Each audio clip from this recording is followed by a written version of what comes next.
I want to start by asking you a question. Have you ever missed the perfect shot because it's slightly out of focus or not as sharp as you'd like it to be? Now, if that's ever happened to you, in this video, I'm going to share 5 tips with you to help you get sharper, more accurate focused images that are going to look way better than the ones you're currently taking, regardless of the current camera or lens that you're using. All right, let's get started with tip number 1, and make sure you stick around to the end because I have a bonus tip number 6 and bonus tip number 7. All right, let's start with tip number 1.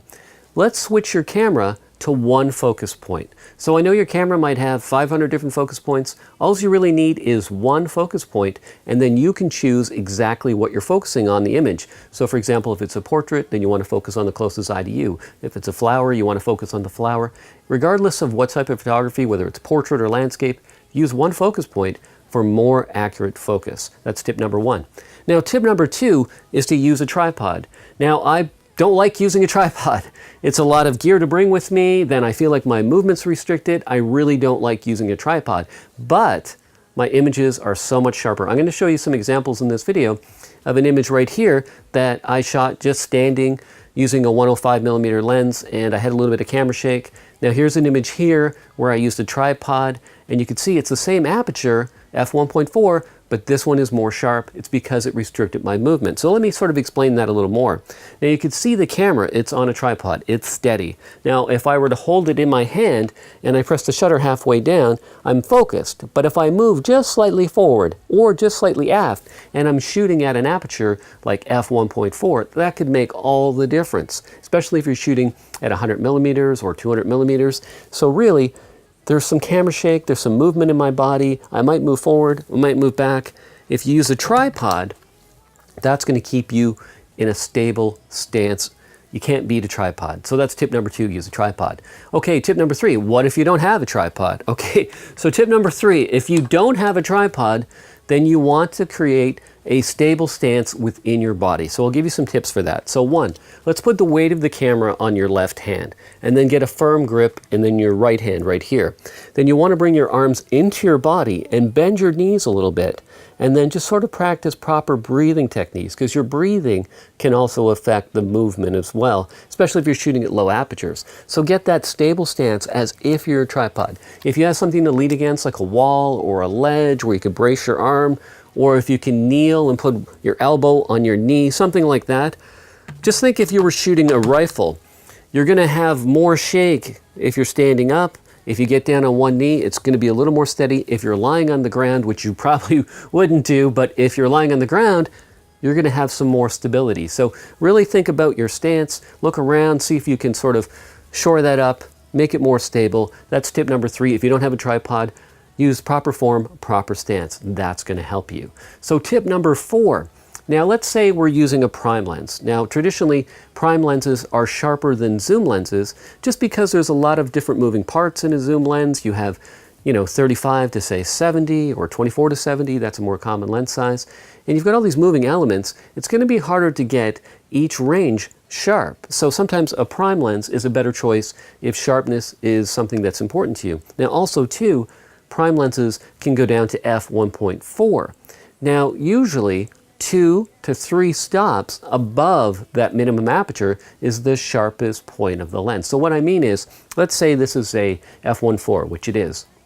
Now if I shoot this 2 to 3 stops above that, so f1.4, we go up 1 stop, f2, we go up 2 stops, it's f2.8, we go up to 3 stops, f4. Now if I shoot in the f4 range, that is going to be sharper than if I shot this at f1.4. So look for that sweet spot of your lens. Now you can do a test. You can take your lens out, you can focus on one point and shoot at 1.4, 2, 2.8, 4, f5, 5.6, f8. Go in that range, take these images to your computer and say, hey, which one looks the sharpest and what am I comfortable shooting at?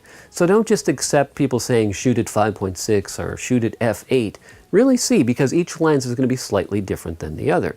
Now that's tip number 4. Now tip number 5 is you should calibrate your lenses. So let me just show you something that you can use to calibrate your lenses. So this is the Spyder LensCal.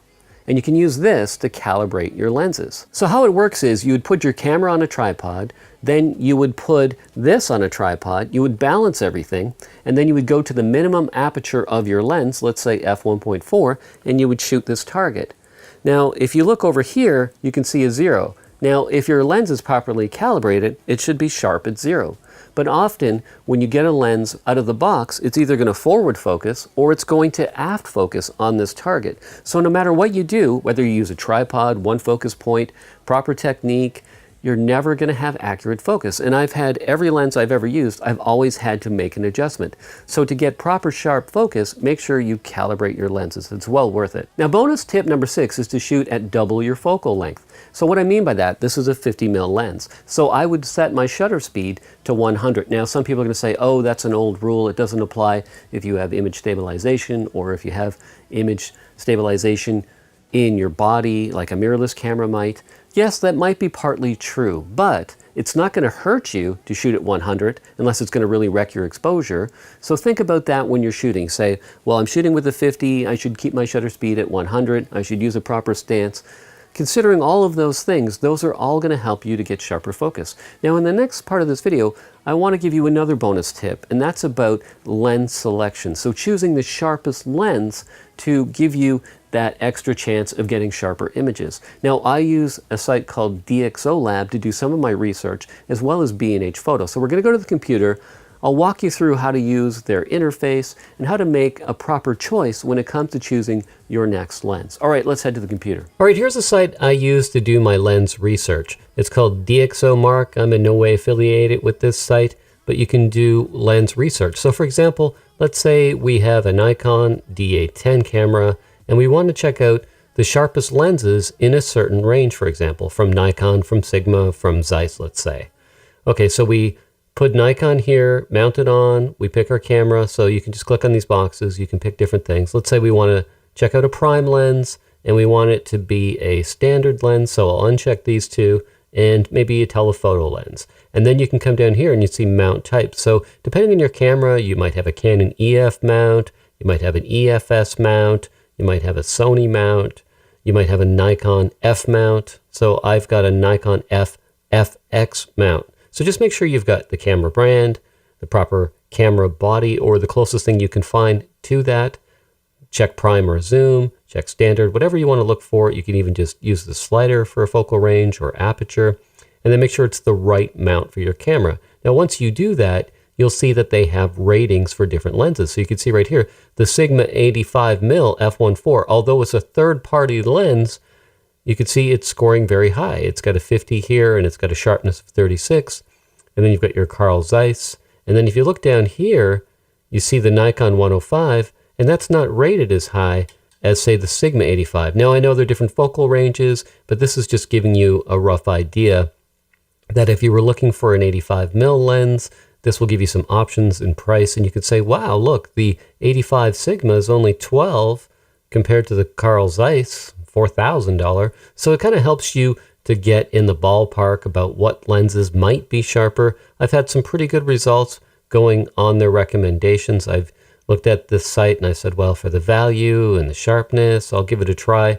Now, another site you can use is B&H Photo, and then read some reviews for the lens. Once you've narrowed it down to 3 lenses, let's see how everybody else is thinking about these lenses. So let's go to that site next. So here we are on B&H Photo. You just type in the lens that you wanted to look at. So on DxOMark, they rated this as a very good lens. You can see right here, it's almost 5 stars, 4.5, 46 reviews. We can look at the reviews. We can see the different ratings here. And then we can read the most helpful and the most critical. And then you can get more of an idea of what everybody thinks of this lens and some of maybe the potential drawbacks of the lens. You can see some image samples of the lens. So I use these 2 sites, DxO Lens Database, and then I look at the reviews on B&H Photo. I find them a little bit better than the reviews on Amazon for the same type of lenses.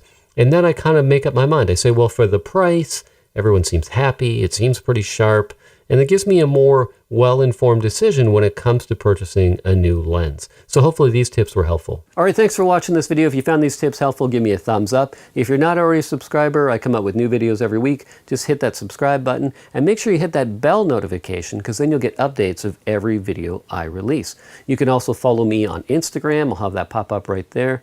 And you can follow me on Twitter and Facebook as well. I'll put all those links below in the description box, and you can follow me on different platforms.